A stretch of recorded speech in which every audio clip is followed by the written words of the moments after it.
Ya, saudara, angka kasus COVID-19 di Indonesia terus meningkat dan sudah mencapai lebih dari 100.000 kasus per hari ini. Apakah ini menandakan ketidakpedulian masyarakat akan tindakan pencegahan yang harus dilakukan atau ada pemerintah yang kurang tegas untuk menangani penyebaran COVID-19? Kami segera membahasnya. Melalui sambungan daring sudah hadir para narasumber Sapa Indonesia Pagi untuk membahas ini. Ada pakar epidemiolog Universitas Indonesia, Mas Iwan Aryawan. Selamat pagi, Mas Iwan. Selamat pagi. Dan kemudian ada sosiolog juga kebetulan dari Universitas Indonesia, Mas Imam Prasojo. Selamat pagi. Selamat pagi, Mas Ya, Bayu. ini kalau kita muncul bertiga begini, hanya saya yang masih ada di dunia hitam dari sisi rambut. Dari sisi rambut, karena tapi sedikit-sedikit saya juga sudah mulai ada putih-putihnya, Mas Imam dan Mas Iwan. Saya ingin menyampaikan keprihatinan juga ketika kita kemudian menembus angka 100.000 untuk positif COVID-19. Ini apa yang terjadi, Mas Iwan? Anda melihat sudah ada dugaan sebetulnya ini akan banyak terjadi ketika kita melepas PSBB menjadi PSBB transisi begitu. Paling tidak di DKI Jakarta dan banyak di kota di Indonesia. Mas Iwan, analisa Anda? Iya, jadi kami pernah diminta membuat satu model setelah PSBB ini. Jadi di masa PSBB transisi apa yang akan terjadi. Jadi ya, dari model itu sebetulnya dari tim kami dari FKM UI udah lihat bahwa kita akan mencapai 100.000 gitu kan. Itu pasti kita akan capai gitu kan. Jadi sebetulnya buat kami nggak aneh gitu mencapai 100.000. Nah, yang jadi masalah ini terus mau kemana? Itu akan sangat tergantung dari apa yang kita lakukan gitu ya. Karena kita udah nggak PSBB, jadi sekarang yang bisa kita lakukan hanya kita lakukan protokol kesehatan dan tes lacak isolasi. Karena kan sekarang orang sudah tidak diminta diam di rumah saja ya. Itu pun sebetulnya agak salah pesannya sebetulnya tetap jangan keluar rumah kecuali Anda terpaksa harus keluar rumah gitu. Sudah diperbolehkan, bukan nggak boleh sama sekali gitu. Tapi jangan keluar rumah sekedar untuk santai-santai untuk cari makan di luar, jangan gitu kan. Nah itu mungkin pesannya juga harus disampaikan seperti itu. Dari hitung-hitungan yang Anda lakukan bersama teman-teman di Universitas Indonesia misalnya, apa yang kemudian paling menyebabkan situasi seperti ini kemudian menembus angka 100.000? Jadi dari model yang kami buat tuh kami lihat apa yang dilakukan nih untuk mencegah penyebaran ini. Nah, sebetulnya saat ini sebelum vaksin itu terbukti efektif, kita dari masyarakat itu kita punya yang kita udah tahu semua lah, protokol kesehatan, mencuci tangan, kemudian memakai masker dan menjaga jarak. Nah, tapi itu harus dilakukan dengan konsisten dan benar gitu ya, bukan sekedar pakai masker gitu terus digantung leher gitu ya. Nah, kemudian yang kedua dari segi pemerintah itu harus lakukan tes lacak dan isolasi gitu. Nah, itu saat ini tes lacak isolasinya rasionya masih rendah ya. Oke. Ya, tanpa ingin memprovokasi apapun begitu, tapi kita ingin melihat apa yang sebenarnya terjadi. Masyarakat yang tidak peduli seperti tidak ada virus COVID-19 begitu, atau pemerintah kurang tegas untuk melakukan yang seharusnya dilakukan menurut Anda, Mas Iwan? Menurut saya dua-duanya nih, karena gini, kalau kita lihat ya dari beberapa survei yang dilakukan, itu menunjukkan bahwa persepsi resiko terhadap COVID-19 ini di masyarakat masih rendah. Jadi itu masih sekitar 60-70% masyarakat menganggap bahwa mereka tidak mungkin tertular, orang-orang dekatnya tidak mungkin tertular. Kalau tertular toh mereka juga akan sehat kembali. Nah, ini jadi masalah. Kalau kita masih menganggap bahwa resiko kita rendah ya kita mungkin pakai masker karena harus ikut aturan pakai masker. Tapi begitu nggak ada yang lihat, ya kita lepas maskernya atau kita ya seenak-enaknya pakai masker. Jadi kita tidak perhatikan misalnya pakai masker dengan benar. Nah, itu masalah mana nanti Mas Imam bisa menambahkan itu adalah sebetulnya ada masalah komunikasi ya. Komunikasi dari pemerintah atau dari pihak-pihak yang bisa memberikan komunikasi ke masyarakat untuk menumbuhkan kesadaran bahwa kita nih semua berisiko loh. Kita nih belum aman gitu kan. Sehingga kita harus lakukan tindakan pencegahan supaya epidemi ini nggak berlanjut makin lama makin tinggi dan makin banyak yang meninggal gitu. Ya, oke, setuju. Saya ke Mas Imam sedikit berkaitan dengan ternyata kita muncul klaster perkantoran begitu. Kalau pasar tradisional kita mengerti. Saya menyebutnya supaya mudah begitu tanpa ingin membuat kasta atau pembagian masyarakat yang lebih aneh lagi begitu. Kalau di pasar kan banyak masyarakat kita menengah ke bawah. Kita mengerti kalau kemudian banyak yang tidak peduli dengan protokol kesehatan. Perkantoran kan lain lagi. Ini apa yang terjadi Mas Imam? Kenapa kemudian di perkantoran justru sepertinya kita juga abai terhadap ini? Protokol COVID-19 secara protokol kesehatannya. Mas Imam? Ya, saya ingin melihatnya Mas Bayu dari pendekatan.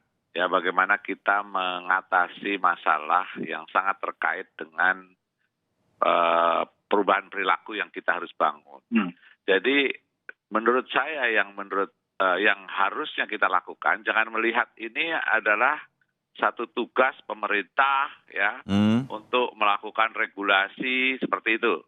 Itu menurut saya jangan itu pendekatannya. Sekarang kita harus buat pendekatan ini sebagai situasi yang harus kita bangun dengan melawannya dengan gerakan, Mas Bayu. Kebersamaan. Jadi, begitu ya? Ya, beda banget dengan misalnya pemerintah buat regulasi terus seolah-olah masyarakat jadi objek. Tapi ini adalah sebuah tantangan bersama dan itu harus bisa dilawan dengan kita bersama-sama melakukan gerakan.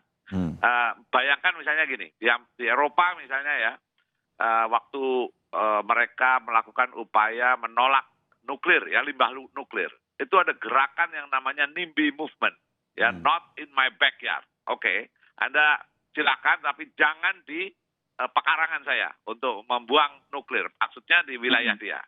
Nah, waktu zamannya Pak Haryono Suyono, waktu dulu gerakan keluarga berencana, itu dibuat gerakan-gerakan seperti kayak Posyandu misalnya, yang sekarang masih ada sisa-sisanya ya, walaupun tidak seperti dulu ya, luar biasa itu sebagai satu gerakan.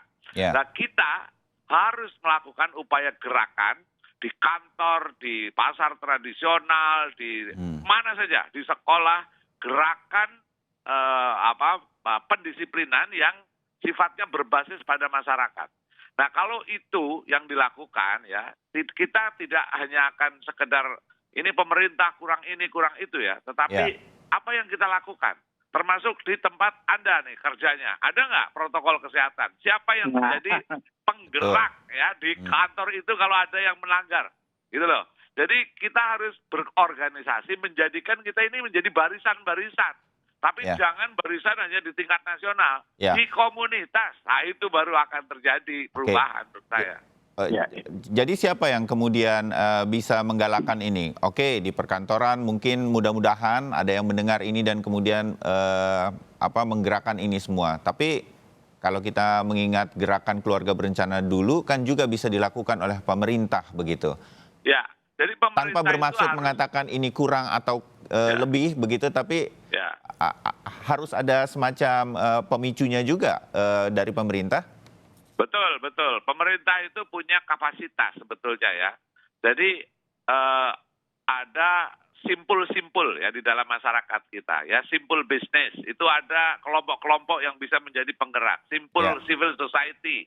Terus kemudian perkantoran itu juga punya simpul. Nah, regulasi ya yang tidak hanya makro tapi langsung mikro dan kemudian membangkitkan simpul-simpul yang ada di dalam masyarakat itu. Nah, itu kemampuan untuk untuk membangkitkan itu yang menjadi sangat diperlukan. Nah, itu visi pemerintah harusnya mengundang seluruh champion-champion untuk berjejaring membuat gerakan.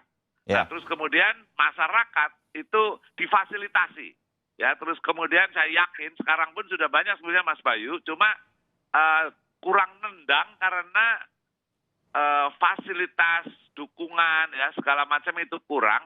Wong pemerintah sendiri punya uang sebetulnya, tapi anggarannya nggak terserap, gitu kan? Misalnya masih berbelit-belit, masih tidak ada sense of crisis di dalam prosesnya. Jadi ini yang harus ditembak gitu. Menurut saya tuh rezim anggaran yang bikin seluruh kekuatan kita menjadi macet.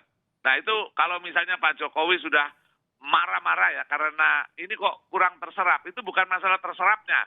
Ini kapan itu kekuatan kita itu digelontorkan dengan tepat guna ya, dan bottleneck-nya itu harus dihancurkan. Kalau perlu orangnya diganti.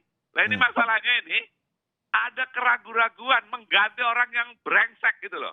Jadi aturannya harus dihancurkan ya, yang menjadi penghambat. Orangnya yang tidak proaktif itu ya Mas Bayu, ini juga jangan ragu-ragu. Ini lama-lama aku jadi suaranya jadi kayak orang marah-marah juga nih Mas Bayu. Karena aku sebel banget ini. Ya. Udah negara udah seperti Ada gregetannya ini, begitu gitu kan. ya. Dimengerti sih Mas Ini Imam. Pak, Presiden tuh udah marah Pak. Tapi menurut aku marahnya harus lebih marah lagi dengan melakukan aksi gitu loh. Sedikit. Mas Imam begini, pemerintah ada dilema. Kalau saya berdiri sebagai pemerintah, saya menganggap saya presiden lah begitu. Memang ada dua hal yang kemudian menjadikan dilema. Kita terus menekan penyebaran COVID-19, ada ekonomi yang tidak berjalan, sementara ekonomi juga harus bergerak. Saya kedua narasumber saya, ke Mas Iwan dulu. Apakah ini kemudian bisa dijalankan secara bersama? Kira-kira pemerintah kan menggerakkan ini semua, tapi protokol kesehatan harus kuat ya. Nah, hal semacam inikah yang kemudian membuat kemudian COVID-19 di Indonesia ini kemudian malah makin naik begitu, Mas Iwan? Iya, jadi sebetulnya gini, sebetulnya kita tidak harus mengkontraskan antara ekonomi dan kesehatan gitu, karena dua-duanya bisa berjalan bersama-sama gitu ya. Nah, jadi kita jangan pilih mana ekonomi atau kesehatan, tapi sekarang kita pikirkan gimana supaya ekonomi dan kesehatan bisa berjalan bersama-sama. Dan itu sebetulnya bisa. Karena apa? Karena kalau kita lihat dari protokol kesehatan yang disarankan pemerintah, itu secara teori maupun secara penelitian, sudah ada penelitiannya bahwa tadi mencuci tangan, memakai masker, menjaga jarak, itu sudah terbukti bisa menekan penularan COVID-19 cukup banyak kalau dilakukan dengan benar. Seperti ada beberapa negara malah yang hanya dengan menerapkan protokol kesehatan dengan baik, penekanan penyebarannya bagus begitu ya? Betul, karena misalnya pakai masker kalau dilakukan dengan benar itu bisa menurunkan risiko sampai 50%. Tapi di sini kuncinya harus dilakukan dengan konsisten dan benar gitu kan. Nah, ini yang tadi saya setuju dengan Mas Imam bahwa ya itu perlu ada gerakan gitu kan, supaya ini kita lakukan semua bersama-sama gitu kan. Kita mau supaya kesehatan dan ekonomi jalan sama-sama, jadi nggak ada yang dikorbankan gitu kan. Nah, gimana supaya kita dua-duanya bisa jalan? Ya tadi kita lakukan bersama-sama protokol kesehatan tadi ya, supaya dengan kesadaran gitu kan, dengan kesadaran supaya kita tidak tertular dan supaya ekonomi kita, ekonomi keluarga kita juga berjalan dengan baik dan kita tetap sehat. Ya, Mas Imam, kita pernah bicara juga, saya ke Mas Imam berkaitan dengan disiplin di tengah masyarakat kita. Masih banyak yang kita lihat ditegur untuk karena tidak menggunakan masker, malah lebih marah yang ditegur begitu, padahal situasi masih COVID-19. Sementara kita tidak melihat itu misalnya di Tiongkok yang mampu menekannya dengan cepat, menahan situasi sekarang, dan kalau mereka tegas sekali sebagai pemerintah, kalau perlu di lockdown begitu. Hal semacam ini yang mungkin perlu dilakukan atau bagaimana supaya masyarakat kita itu engeh begitu, mengerti betul bahwa di sekitar kita ada COVID-19. Ini belum selesai begitu. New normal itu bukan normal. Mas Imam. Ya, jadi tentu kita beda ya. Di Tiongkok itu kan pemerintahan yang sangat sentralistik ya, dan tidak mengenal demokrasi. Nah, kita ini ada demokrasi. Nah, oleh karena itu pendekatannya tentu beda, Mas. Jadi kita, kalau menurut saya, regulasi saya kira sudah ada ya di tingkat pusat ya. Tinggal bagaimana konsistensi itu dijaga dan sebagainya. Tapi the devil is in the detail. Jadi menurut saya ya, yang sulitnya itu adalah bagaimana menjabarkan seluruh regulasi itu ke dalam konteks lokal. Misalnya regulasi protokol kesehatan di pasar tradisional, gitu. Itu beda banget dengan regulasi di kantor-kantor. Nah, ini yang membuat protokol kesehatan yang kontekstual itu harus dirumuskan. Nah, itu pertama. Dan ini saya nggak lihat itu gerakan protokol kesehatan dalam konteks pasar tradisional, dalam konteks di mall. malah para penjual di pasarnya yang ngelawan. Mereka kemudian menghilang dari pasar. Repot juga jadinya. Ya, justru itu, misalnya ya, PD Pasar Jaya sebetulnya sudah ya melakukan misalnya sebelum jualan itu dilakukan disinfektan. Terus kemudian di screening, setiap penjual yang akan nanti berjualan siang harinya dites misalnya. Terus kemudian mereka harus pakai masker dan face shield, ya, pelindung muka misalnya. Jadi itu detail-detail seperti itu diterapkan, ya, punya otoritas, ya, yang diserahi, yaitu misalnya pengurus PD Pasar Jaya. Tapi PD Pasar Jaya nggak mungkin akan bergerak sendiri. Makanya setiap asosiasi pedagang daging, sayuran, harus ya, diajak bekerja sama. Harus diajak bekerja sama, berorganisasi, menjadi barisan-barisan. Itu ada gambaran detail ya yang harus dilaksanakan. Toko juga begitu, di mall. Jadi saya membayangkan untuk membuat ini menjadi sebuah gerakan, ya, protokol kesehatan harus customize, ya, harus sesuai dengan tempat-tempat kerumunan tertentu, ya. Terus kemudian pengorganisasiannya harus dibangun, difasilitasi, anggaran yang ada itu, yang macet itu, gelontorin untuk pemberdayaan pengorganisasian. Nah, baru terus kemudian itu akan membuat sebuah wajah-wajah. Nanti ada kelompok yang dari masyarakat yang menjadi reference group, ya. Kemudian kendaraan, ya. Kalau dia yang pakai masker, ya, kemudian transportasi maksudnya? Ya, transportasi, ya, misalnya motor segala macam yang semua pengendaranya itu memakai masker, misalnya diminta untuk menjadi bagian dari gerakan. Kalau perlu itu spionnya dikasih bendera, ya, bahwa dia adalah bagian dari gerakan. Sehingga pembeda jelas banget. Ada motor dengan bendera tertentu, ya, di logo tertentu bahwa dia adalah bagian dari pasukan yang menjadi bagian yang mencontohi bagaimana disiplin protokol kesehatan itu ditegakkan. Sehingga nanti kalau ada orang yang melanggar, itu langsung semua orang akan bisa menunjuk dia bahwa dia tidak ikut menjadi bagian dari gerakan. Jadi kalau partisipasi publik diundang, Mas Bayu, ya, luar biasa negeri ini. Dan ini saatnya kita melakukan gerakan, menurut saya. Oke, kita sambung lagi nanti. Itu yang ada di ke